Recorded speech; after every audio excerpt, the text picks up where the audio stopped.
Hey guys, so welcome back. Just wanted to start out by showing you a different world that you guys haven't gotten to see yet. I've been playing on this one for quite some time now. It's actually started out as a survival island. As we're seeing here is actually an extension. I went out exploring from the island and connected through my nether portal to actually arrive here. I do have elevators going up and down to get up and down from initially when I first found this big giant ravine and started exploring.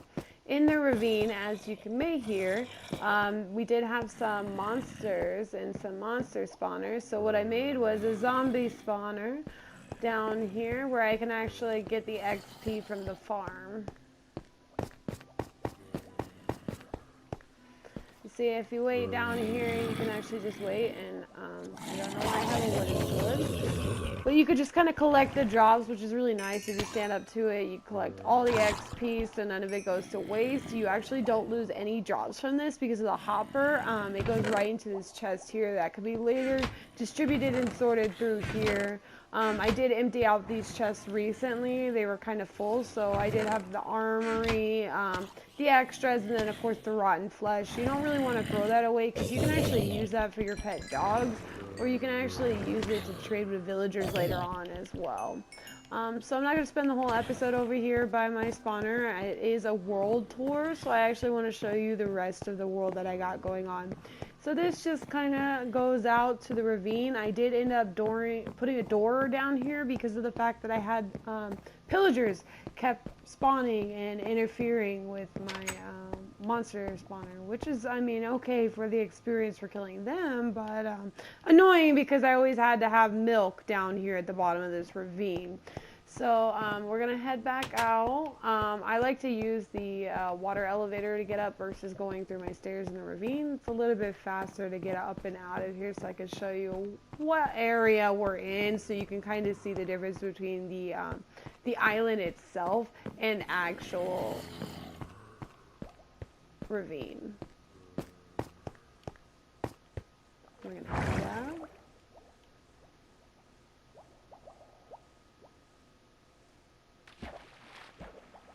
Alright, it's daytime, guys. As you can tell, there is water, so initially I did get over here by water.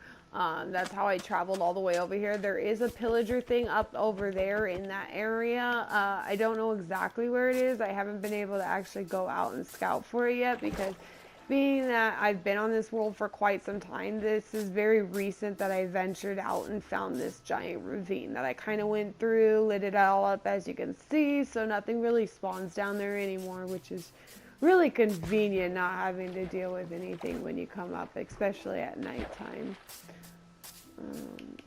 So normally I used to just travel over the water and the land to get back, but since I built my nether portals and connected them, I'll show you the walkway between the two. It helps me travel the 500 or so blocks, I believe it is, to get away. Oops, I forgot to crouch. Just so you know, if you guys didn't know, if you crouch when you come down on this magma block, you won't take any damage like I just did there. We're going to head into the nether.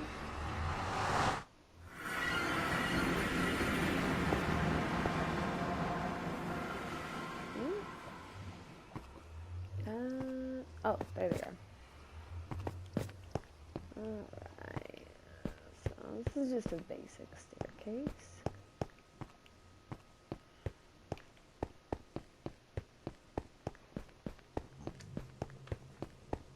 Eventually I need to actually venture out and see what else is over here in this nether, but I just kind of built a walkway to connect the two because I felt like I would get a lot of XP down there, and I would like to eventually build my enchanting area down in the ravine, and it just made it way more convenient to travel between the two places on this like walkway, path, hallway, whatever you want to call it, through the nether.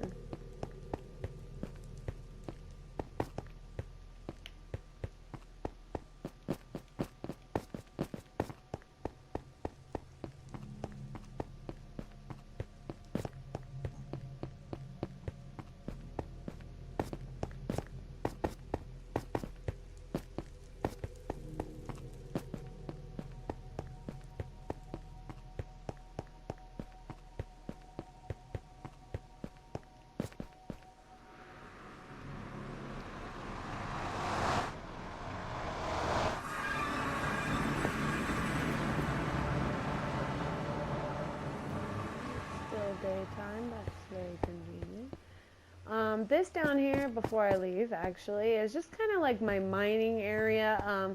I do have some stuff dug out here. As you can see, I do have some ores and everything just kind of chilling in this area. And the reason I did that is because I want to make sure I can get a fortune pickaxe before I mine all this out. So that way I can get some extra stuff from it, okay? So this is just kind of my mining area. Eventually I do need to get some smelters down here. I do have the stuff. I don't know why. I honestly haven't made it yet. But I do need to get some smelters downstairs here. And this is honestly just a giant chunk that I took out of the island that I spawned on. And you guys are about to see the island that I spawned on here. But damn! It's so impressive. Just kidding. So this is just kind of where I started out. I didn't really have anything, so what I've been doing is I've been kind of expanding. This is gonna be the like town center type well. I'm not exactly sure 100% how I'm gonna finish building it. As you can see, it is a work in progress. It's still being built. This is normally my tree farm. I must have left some logs in there. I'll have to go up there and get those later out of there. But this is normally pretty grown out. I like to chop everything down, let everything come down and collect all the saplings, and then I replant it just because I don't like a whole bunch of leaves like that in there. So we're going to have to correct that. I do have a little bit of gardening and some farming. This is honestly just the main house where I've been sleeping at. It's not ideal for it to be a house. It's just been convenient for the bed to be right here. Eventually it'll be something else. I'm not 100% sure, but it looks pretty nice. I mean, it's not too shabby. We'll head on over here to my main vegetable gardening area.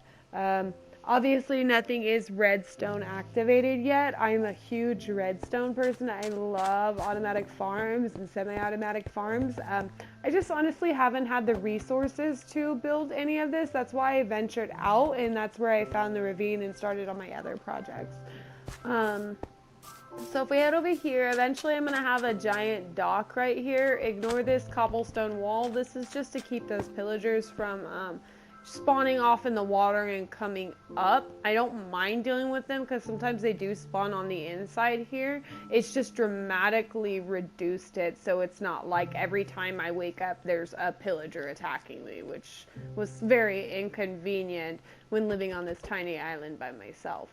As you can see from the island, there's not too many things out here, but we do honestly have 3 ocean monuments right around this area. So my hopes is now that I have the nether portal and I have things connected and I'm able to gather more resources, that I'm able to actually gather enough and build up enough levels, as you can see with my XP farm, get my enchantment table set up and everything, which I lacked on sugarcane for a while. Finally found that when I ventured out. And get my enchantings up so I can get some water breathing and other things, so I can take on those ocean monuments as well, and probably post those videos as well for you guys. We're headed back to my back area of like, I guess it's like my common area is what I'm kind of calling it. I just have random armor there that I couldn't really break down or smelt, so I just have it on armor stands. I do have an automatic melon farm. It picks and chooses when it wants to release pistons. I don't know why. I've used this mechanism before for building it, and it's worked perfectly fine, so I'm not 100% sure why it's halfway working. All the pistons work. The observer sometimes doesn't detect it. I'm not really 100% sure, but I know it works because I am getting more watermelon in here. Obviously, I keep my other food in here as well for right now because I'm running out of storage. But I put it all in the same place, and it's getting more, so it is working. It just takes some time as it's getting night. Over here I have my automatic chicken cooker, which obviously works much better than the watermelon farm over there. And then right here we just have some like lookout tower. Nothing too fancy, just kind of going up to the top. And look over our beautiful world. Oh, it's so nice. It's very much so still a work in progress. I've just been really impressed with how much work I've been able to put into it recently to get it to looking much better. Um, and hopefully now that I'm growing and gaining more resources, I'll be able to actually expand, put some houses on here, maybe get some villagers to trade with. That'd be really nice. I will run out of land as soon. As you can tell from up here, it's really not that much land. So what I plan to do is probably extend my island, maybe connect it with some sand and dirt to this one close by and kind of just expand it, make it bigger. I don't want to lose the island feel because that's the whole point. It is an island survival, so I do want to stay on the island majority of this, and build up and expand out here, but I am able to travel off and get supplies because, as we know, island only has so much supply that you kind of have to expand and go out and get somewhere, or else, for example, I would never have sugarcane, which is now growing over there, because I would never be able to enchant anything or move any further really, except for with builds. So definitely excited about that sugarcane. Gonna start getting my enchanting table set up. I will have to build my automatic cow farm to go over here so I can get some more leather built up as well, so that way I can make some more books and bookcases.